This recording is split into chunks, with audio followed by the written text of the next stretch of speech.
This video is sponsored by Surfshark. Been another mental day with people popping round just randomly. Someone's come and bought the 107. Well, they put a deposit down on it, so I need to get cracking and get it ready. Lovely story on this. Dean will be watching. He normally does. So massive thanks to you, Dean. He's the chap that had the Volvo estate off me and recently had the Toyota automatic RAV4 off me when the Volvo was written off. So the story goes that this couple was sitting in Costa Coffee this morning in Barnstable, and they were chatting between themselves as to where they go and get a car for their daughter. And Dean piped up and leant over and said, "Oh, sorry, I couldn't help but hear you looking for a car. You do a lot worse than going to James out at South Molton." He gave him my contact details. I started to get, at this point I didn't know, I just started to get WhatsApp messages from a lady saying what cars I had in. I was so busy, I was half tempted to say, sorry, I've got nothing at the moment, but I listed the cars in prep. She said, can we come and see them? I said, look, as long as you understand, none of the cars are actually ready. They're all dirty and they're unprepped. They're in my prep area. And she said, that's fine. So she came out, and unfortunately her daughter's car's been written off, and she's looking for just a cheap runaround. I did suggest the Hyundai i10, but I was a little bit out of budget. The daughter just wanted to spend as little as possible, so we had a little look over the 107. Have had that. So yeah, massive thanks to that, Dean. That's absolutely classic. Because we had another one today as well. The subscriber that bought his lad bought the Clio off me, didn't he? In part exchange the Ford K that I then sold that on. They recommended someone today that came by looking for a car for their son, and he said he wants something at £1,000 or less. I said I don't really have anything at all, and then I remembered the green Micra. And the lad's an engineer, and he said that he actually wants to get his hands dirty and do something. So if you want a little project, this is good to go. I said it's got an MOT till September. The advisories were surface corrosion on the subframe. So there's that, that general one for surface corrosion underneath, and braking ferrule covered in dirt, grease, or some other substance. I hate that one. It really winds me up because it could just mean they're covered in mud. So I said, look, you have a look over that. Here's the key. So he's had a look over it. It didn't want to start because the battery was dead, so we got the jump pack going on it. I showed him the mould, and I said, look, I think it's because the sun visor's blocked. I said, but I can't be 100%. I said, but if you want a little project, here you go. This could be the thing for you. And he said he would. He had a little drive around the car park. I wouldn't let him go on the road because I said, if I'm selling it to you, it's going to be on a spares and repair basis. So he's taken away the registration to check what the MOT is on it. I did say to him before he left, him and his dad, and you've got to pick the right people to do these kind of sales too. They seem the right kind of people. I said, look, at the end of the day, don't get overexcited that you're getting the car cheap. I said, because I gave him two prices. I gave him the retail price, all done and dusted, or as it is. I said, it'll go to one of two ways. Otherwise, you'll save a bucket load because it turns out the car doesn't really need anything. I said, or you'll spend similar amounts of money getting bits and bobs done on it. For starters, it may well need a battery. In reality, with this car, I was never going to get around to doing anything with it. It would have been month or so or more before I got around to doing anything with it. I'd have made a very small margin on it. This is probably the best way for it to get out the door, to be honest. Frees up a bit of space, frees up some pressure on me to have another car sitting around that everybody gets onto me and goes, what are you doing with the green Micra? I've got enough of what you're doing with the blue Micra. So little Peugeot 107 has been sold, and the buyer wants it for their daughter, but they want it within a couple of days, and today is Friday afternoon. I need to get it down to Monday for them to check it over. So by then I need to do all the things I need to have done, which is take the wheel trims off, refurbish the wheel trims, machine polish the body, clean the interior out, drop the rear light here and the rear lights here and seal them, because these are renowned for leaking through there. They're quite buggers for doing that. So we need to do that as well, because there is some dampness in the boot, I noticed. Yeah, get it all fully validated up, oil and filter service, and then get it down for them for the safety check so she can get it ASAP. So I really got to crack on, and it's raining and I have limited space inside, so I might have to move some stuff around to get it inside. But first of all, we'll do the wheel trims and get them tightened up. So a lot of people often say to me, James, why do you bother tightening up the wheel trims, and why haven't you got the strength to pull one off? It's because I hate aftermarket wheel trims. They always look absolutely terrible, so I'd rather spend a bit of time sanding and painting the originals. It looks a lot better, and I want a stone chip behind as well to tidy that up. So let's get cracking. But before we go any further, I must thank the legends that are making this video possible and sponsoring it. That is Surfshark, been supporters of Chops Garage from the very beginning, and it's one of those products that I really do actually genuinely use myself and love. So let me just quickly show you it. Surfshark provides you with a virtual private network, a VPN. You might say, James, why do I need a VPN? Well, a VPN helps your data travel through the internet safely without big companies or cyber criminals being able to spy on your online activity. Now, as great as it is to know that Surfshark's covered my back when it comes to online security, I have to admit my favourite feature of Surfshark is its ability to allow me to view geo-locked content. What do I mean by that? What I mean is movies and TV series that are available in other countries but not available in the UK on streaming services like Netflix. Let's say you've had a movie recommended to you, like I have, a new Sam Neill movie called Hunt for the Wilder People. Look for it. It's not available in the UK. So what do? Basically, I go up to my Surfshark and I change my VPN, my virtual private network, to a US one instead of a UK one. Click the button there. Surfshark does its thing. Now Netflix sees me as in the US. If I refresh the page, that movie now becomes available to me to watch. And the great news is, with the offer that Surfshark give Chops Garage viewers, it costs next to nothing to have Surfshark. Let me show you. You get 83% off, so it costs you £1.84 per month. You get 3 months extra free, and you also get a 30-day money-back guarantee. So the link to this offer is in the description down below. But there'll be no movie watching for me for the moment because I've got to crack on with that Peugeot 107 of night.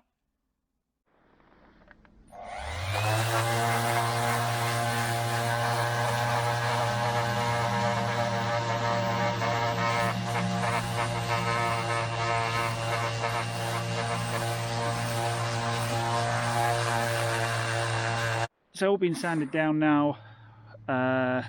It was 120, 240, 400. Now we need to scuff the bits that we haven't sanded, like inside these edges here. Otherwise there'll be nothing for the paint to take to and it'll flake off. You might say, why are we doing that outside in the rain, James? Well, it's because it keeps the dust down, so I don't have to wear a mask, and the sandpaper is wet and dry, so it works quite well that way.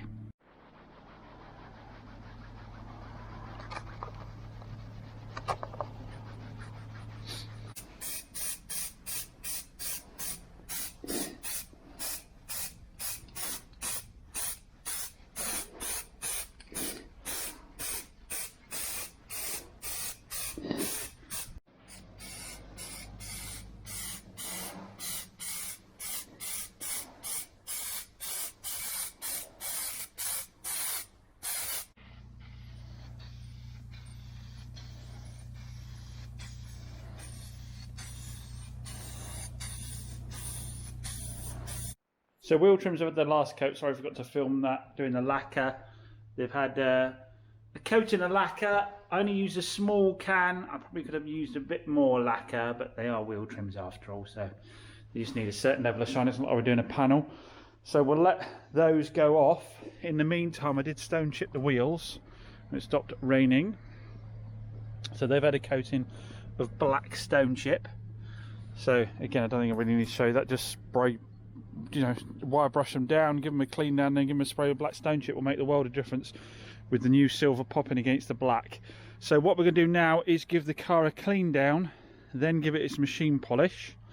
Then we've got to tackle the interior and seal the rear light up. It's actually been here overnight and hasn't steamed up at all, so I'm not sure if we have got a water leak or when it was just really cold. Everything had loads of snow and ice on it. It was so cold. I think perhaps just got a bit more condensation in it, but we'll do it anyway. But yeah, let's get cleaning it down first and then ready for a machine polish.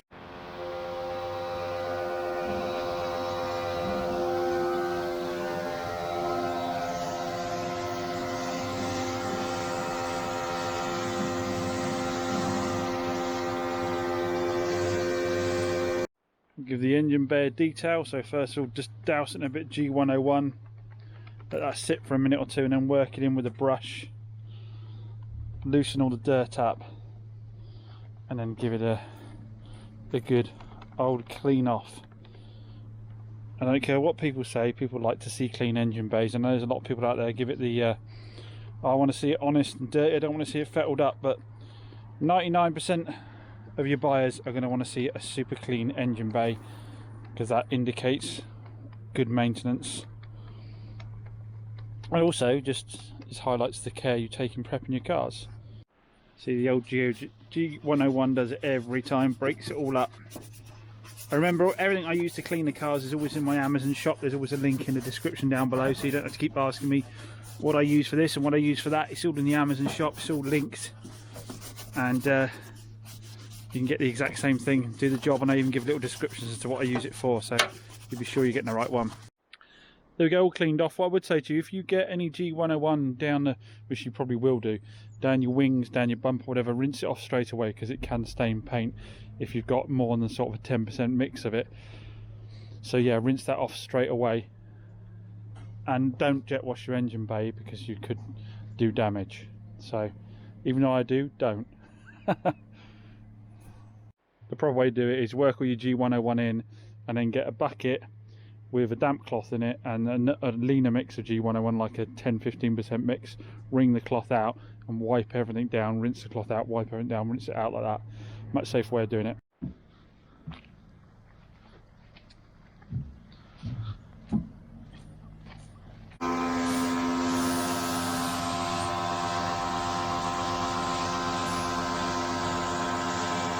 It's a bit faded with a few scratches in place, so we'll go with a deeper compound. We'll go with the G3 on the mop head there, which is a fabric Farcel one, and then I say just hop over the whole car.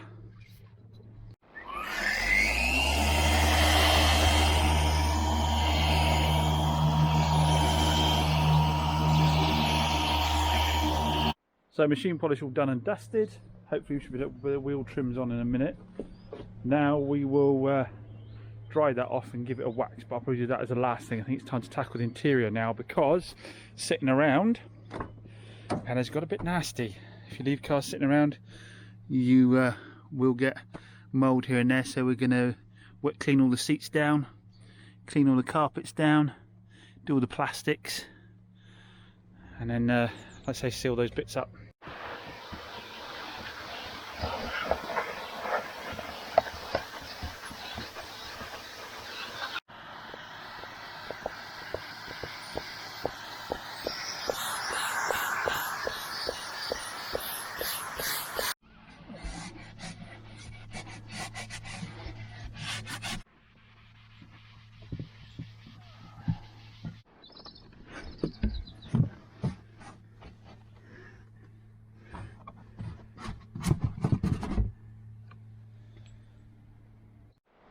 So while we've got it out here, we'll sort out the leak points on these. So these, the leak happens behind here. There's a sponge there, but that's soaking wet. That can let dampness through there. It'll run down inside the car. And the other bit is up here behind this rear light. All you need is a tube of silicone or of instant gasket, but we need to get that cleaned up before we do that. It's only two 10mm bolts to remove it on this. On the iGos, there's a little 10mm bolt you have to get to from inside, which is a right pain in the bum. So for the first time ever, the Peugeot is easy to work on. Got some gasket here left over from doing the sump on the Micro. I'm going to use a black gasket for there, because sometimes some of it shows. But this stuff, we'll put it on, and then I'll probably need two hands, and then leave it about 5-10 minutes to go off a little bit, and then we'll bolt this back in place. There we have, I'll leave that to go off a little bit. Feel free to put a bit on the sponge as well if you want to be 100% sure. Leave it for 5-10 minutes so it doesn't all just splurge out too much, and then put it in place. You can break this off again when you need to get the light off. It will need a bit more of a tug, but it will come off. Right, I've whipped the rear top light out, and this is the biggest problem with leaks in this model of car, because it's only got a very thin gasket all the way around here. Water goes in, goes down into here, and then runs down into the boot. Sometimes you can feel it. Doesn't feel particularly wet, but we'll seal that back up again. But like I say, this time we'll use black gasket, because it does tend to splurge out the side a bit. While it's wet, you want to wipe round it and tidy it up. But we want to get this stuff off first, so we've got something nice to connect to. You can use the edge of your nail to start to get it off, and then use some white spirits or something to get the rest of the glue off, and then try and do the same on the light itself. I find using a little thin bladed screwdriver to run here and get all this out is the best bet. Unfortunately, the battery ran out and I really am under the caution this one, so I had to carry on and refit the lights and refit the rear light there. You can probably see the little bead of black around the edge there. I wiped it down with tar and glue remover around the outside to tidy it up after putting the gasket on it. So those two will go off now. I've actually started on the interior. I say I haven't had time to wait for the camera to charge up. So here's your before and here's your after. So we're using the Bizzle spot cleaner, of course, which I did break the end off, so I've had to do tiger seal it back on and put some gaffer tape around until the new hose comes. Totally my fault. And I've done the rear seats already. Should we pop that so you can have a look? Rear seats are already done. So I'll need to put some antibacterial on the belts as well, get some of this off. But we'll hit this seat first and then hit those. I am flagging a little bit now, I won't lie. I could do a little coffee break, and it's getting towards the end of the day, so it may have to be picked up tomorrow. I want to try and get all of that done, so at least I can drop it down for the safety check to be done. If I have to do the polish when it comes back from the safety check, that's not the end of the world. It'll be the last job to be done. Plus the boys will probably mess up the footwell a bit when I drop it down, so I could do the plastics afterwards.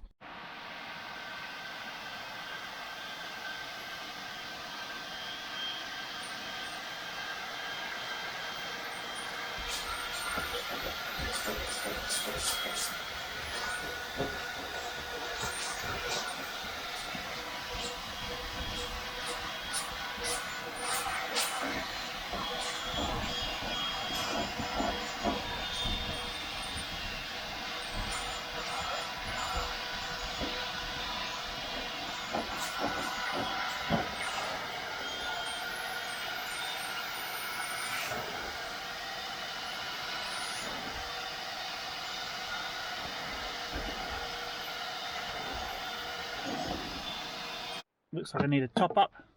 What would I be using, of course, other than diluted G101? So the Moors guys did it again for me, turned it around within 24 hours, went down, had a safety check because it's got the MOT till September, but we wanted to do a safety check and check the advisories on that MOT. The doors are open because obviously I wet cleaned the seats, so I've been given it the opportunity to dry out a bit. So what do we have done? They did the safety check, they renewed the engine, oil filter, air filter. They replaced the brake pipe that was on an advisory. They said that should really be replaced, so they did that. And we put a new battery in it because the battery was a bit low, so we put that in as well. They reconnected the high level brake light that I forgot to reconnect after I gasketed it up and put it back in again, but they did re-gasket when they put it in again. Total bill £216.60, £36 in VAT, so we're in it for about another £180 having that work done. But now I can let this go out safely. You know, you could say, well, it already had an MOT for September, so send it out the door. But the trouble with that is, if anything happened with the car, and I couldn't prove that I did something to check it over, in, you know, for whatever might have happened in the months after that MOT, then, you know, I could get in a lot of trouble. So I've now got proof that I had a safety check done. They've actually replaced one of the things that was on the advisories. I'll give the customer a copy of this receipt so they can be confident that's been done. So what needs to be done now is, it needs to have another valet just on the carpets and a waterless wax down on it. And we will put it in the workshop to do those last bits. I'm just waiting for the Toyota cover to dry off for the RAV4 because I primered it and then did a white coat so the silver took better, and now it's got its lacquer on it and it is now drying off. And as you can see, I rattle canned it as always, so it's still drying off at the moment. It will level off a little bit more than that. It's still wet right now, but considering that was a dark grey cover before with scratches, I think I proved again that rattle can jobs can be done to a half decent level if you take your time and treat it like you're spraying something properly. Message the customer, they're well chuffed that we're going to get it done that time frame. Like I say, I just need to move it in, clean the glass, clean the carpets, give it a waterless wax, shine the tyres up, take a couple of pictures, put them on the site just to prove that we did actually turn the car over within the business, and we'll be good to go. So let's have a look at the cost. The Peugeot cost $19.66, which was, I overpaid for that at auction really. But you had overpay on everything, that's what I'm saying at auction at the moment. £13.79 VAT back off the delivery cost. Moore's £216.60 with £36 VAT. You could have done those things yourself. Brake pipe, depends how competent you are. Service certainly could be done yourself. You'd save about 50 quid on that. So there's a little bit of savings to be made there, not a lot. Warranty is going to be £100 minus the VAT, so about 80 quid for the warranty from Warranty Wise. Fuel, I have to put some fuel in because it's empty, £20. So total investment is £2,302. VAT is £69, which I can reclaim, but I've got to pay the VAT man £138 VAT on the sale. So the net is £354.23 if you're non-VAT registered.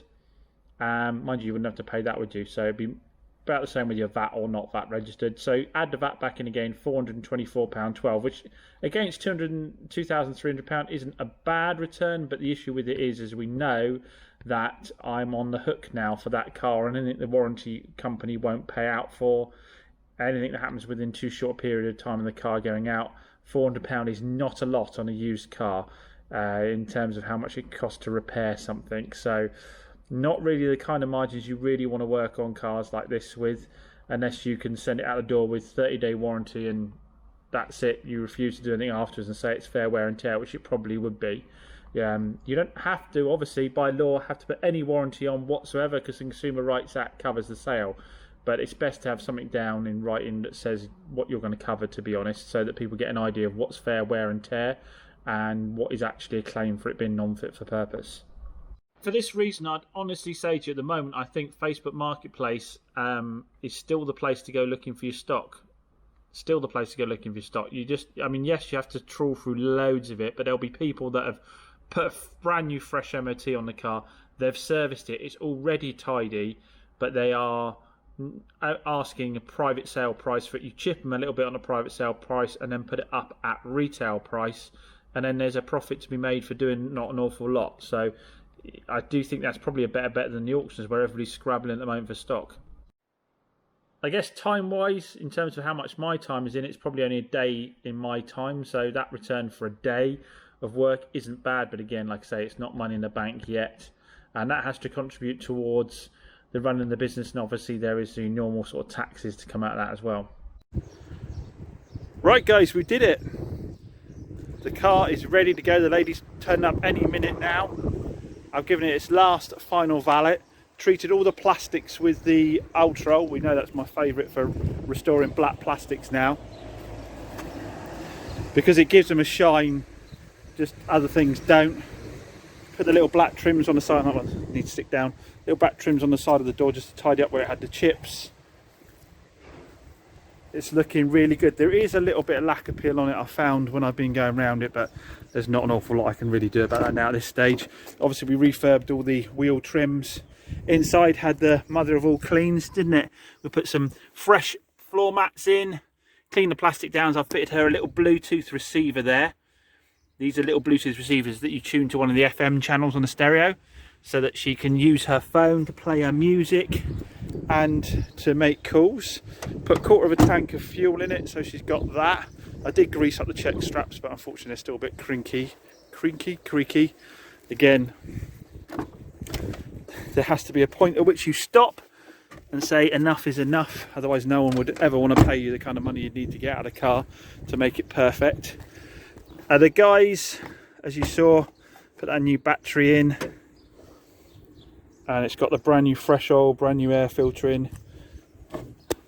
I trust the guys implicitly, but I always do have a little look. You can see the oil is absolutely clear there. I've checked the air filter as well, and that's a brand spanker. So washer bottle fluid is all topped up. Now she saw the car all mouldy inside, didn't she? All faded, all busted up wheel trims, that kind of stuff.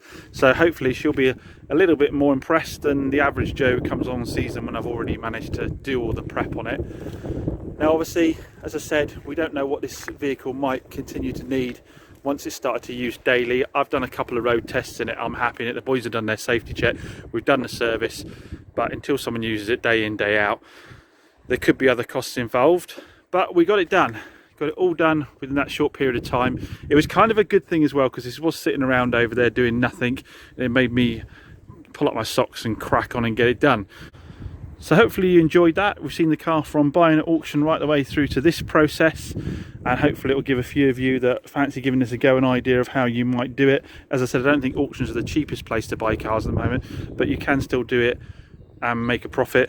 Fingers crossed. Like I say, if you're doing it off your driveway and you're only doing one or two every now and then you obviously haven't got the sort of warranty worries that I've got, and you could probably do a little bit less and make a little bit more profit. But yeah, hopefully it gives you an idea, if you want to do it full time, how it might work buying stuff from the auctions.